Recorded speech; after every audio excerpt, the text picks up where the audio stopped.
কোরআনে এমন এক জাতির কথা উল্লেখ আছে যাদের আল্লাহ তাআলা শাস্তি হিসেবে বানরে বানিয়ে দিয়েছিলেন। এটি ছিল সমুদ্রের তীরে বসবাসকারী একটি জাতির গর্ব। আল্লাহ তাদের উপর একটি বিশেষ বিধান জারি করেছিলেন যে সপ্তাহের প্রতি শনিবার তারা মাছ ধরতে পারবে না। ওই দিনটি ছিল শুধুমাত্র আল্লাহর ইবাদতের জন্য নির্ধারিত। আল্লাহ তাদের ধৈর্যের পরীক্ষা নিয়েছিলেন। পরীক্ষার কারণে শনিবার সমুদ্রের তীরে অগণিত মাছ আসত, যা অন্য দিনগুলোতে দেখা যেত না।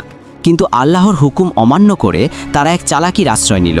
তারা শুক্রবার জাল পেতে রাখত যাতে শনিবার মাছগুলো তাতে আটকে যায় এবং রবিবার তারা সেগুলো সংগ্রহ করত। তারা মনে করেছিল যে তারা এভাবে আল্লাহকে ধোঁকা দিতে পারবে এবং দাবি করত যে তারা সরাসরি শনিবার মাছ ধরেনি। কিন্তু আল্লাহ সব কিছু জানেন।